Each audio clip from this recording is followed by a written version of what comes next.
Order! Order! You are an incorrigible delinquent at times. Behave yourself, man!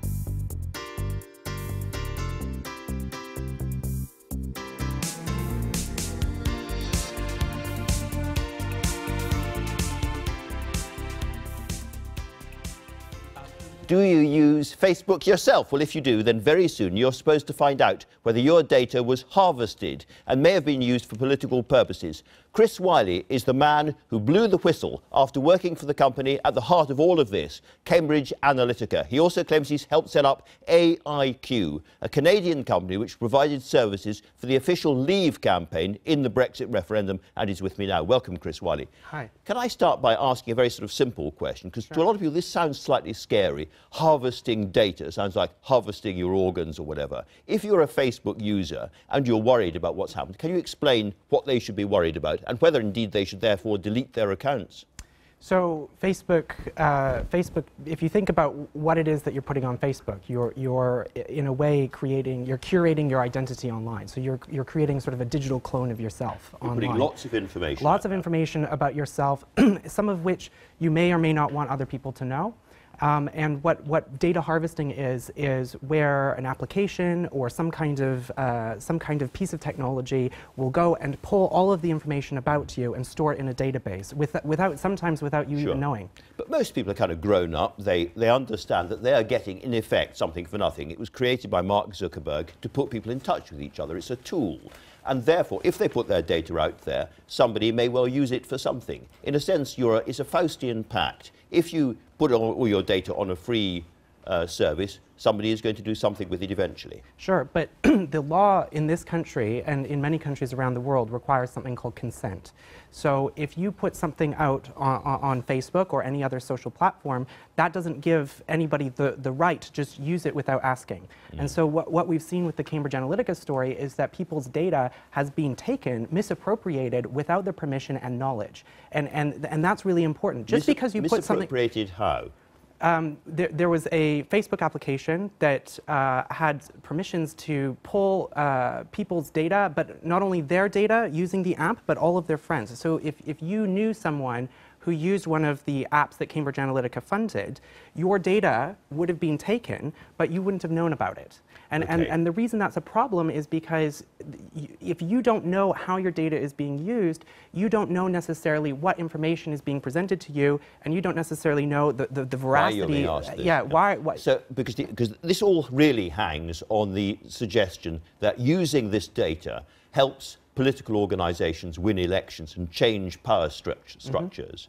And I guess a lot of people would suspect that is very hard to do. If people know about the films I go to see, kind of films I like, my friends and so on, it doesn't necessarily mean that a political party knows how to change my vote. But it does. But it does. How? Because Why? because you have to remember that when you're building an algorithm, the algorithm isn't just looking at that you like this particular film or that particular film. It's looking at relationships between people who like these types of films or these types of music or who use these words and different psychological constructs that we know are related to that. So actually what you can do with algorithms is understand more deeper what makes you tick and what kind of information is going to make you behave in a particular way. So it's not just that we're pulling movies, it's that we can understand more deeply who you are. I ask this because some of the people involved in doing this are skeptical about it themselves. Alexander Kogan, who is the academic at the heart of all of this, he says it's selling magic, and actually... Well, but he has a vested interest in downplaying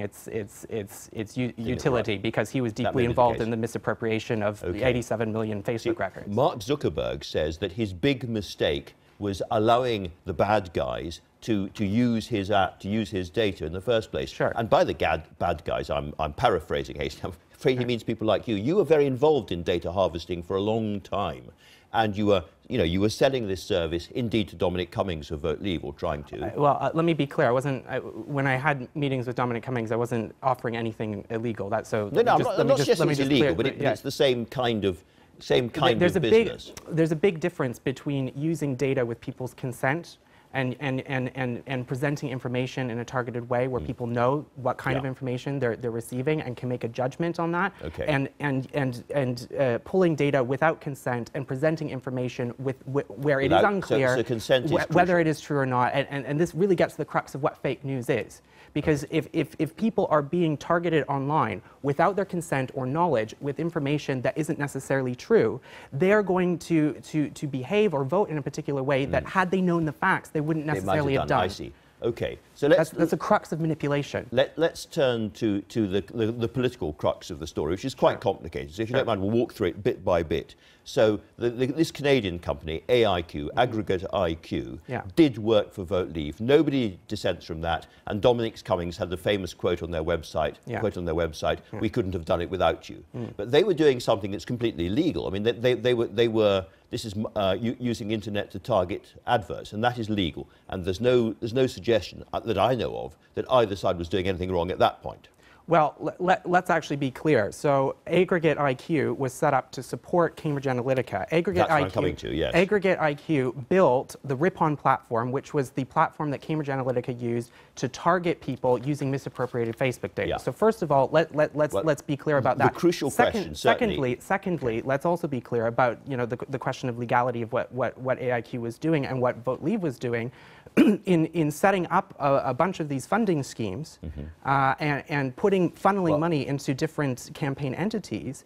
There's a serious question about whether or not that money was legally allowed to be sent to that campaign. Fair point, but that's being investigated by the Electoral Commission at the moment. I'm kind of focusing for the moment on the crucial question of the links between AIQ and Cambridge Analytica.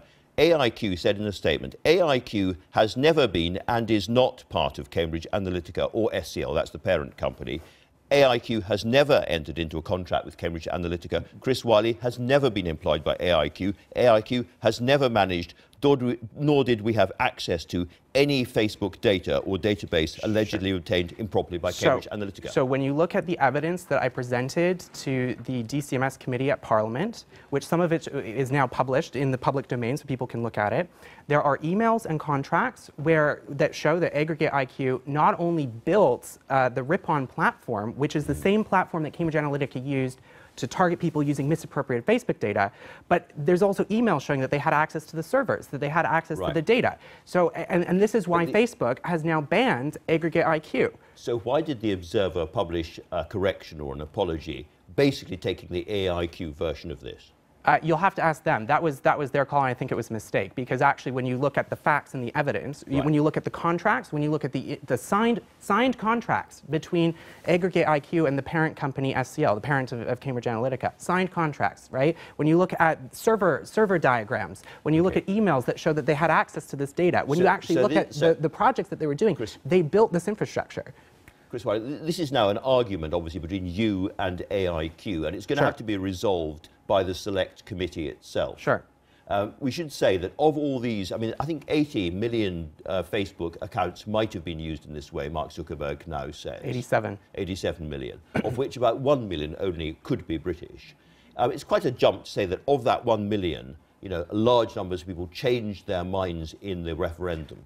And therefore that the referendum is corrupt or has been corrupted. So we have to parse out two issues. So first of all, one of the things that we have to look at is that was 1 million British records in 2014. So what that shows is that there were misappropriated British Facebook records in 2014, which leads me to argue that actually this should be further investigated, because that's quite a serious matter.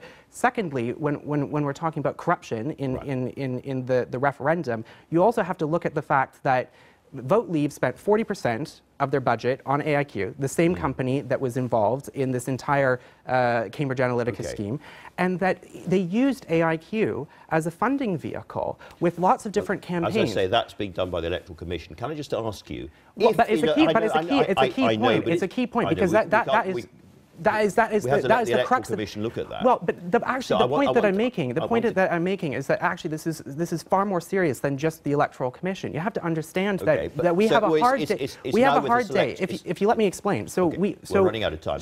But this is the actual crux of what I'm saying. Okay. So if you look at the fact that you had several other campaigns that were receiving money from Vote Leave, and that those campaigns then also used to aggregate IQ. There is something in this country called anti-coordination rules in electoral law. So it breaks the law. You cannot spend money on other campaigns and coordinate with them. And the question that I'm raising is, were these other campaigns that Vote Leave was putting money into coordinating with Vote Leave using AIQ? They say no. But when you actually look at the three binders of evidence, when you look at the three binders of evidence that I've sent both to the committee and to the Electoral Commission, right? There are emails, there are documents, there are screenshots that show that there was a deep relationship between... People watching can't see all this kind of stuff. I want to ask you one final question quickly, which is, if the Select Committee, big if the Select Committee says Chris Wylie is right about that, these connections are proved, what follows from that? Are you really suggesting the referendum should be rerun in somehow? We should forget 2016 and do it all over again? So what I'm saying, and I say this as somebody who supported Leave, I'm saying this as a Eurosceptic myself, but this is a fundamental change to the constitutional settlement of Britain, the foundational law of Britain. And what I'm saying is that if we can't go back from Brexit, if this is a one-time decision, we need absolute clarity that the decision made by the British people was made fairly and compliant with the law. And so if that means that we have to go back to the British people and ask for a clarification, I think the British people should have a say and make sure that what we're doing is with the consent of people. That's what I'm saying. I want a democratic mandate for Brexit. That's what I'm saying.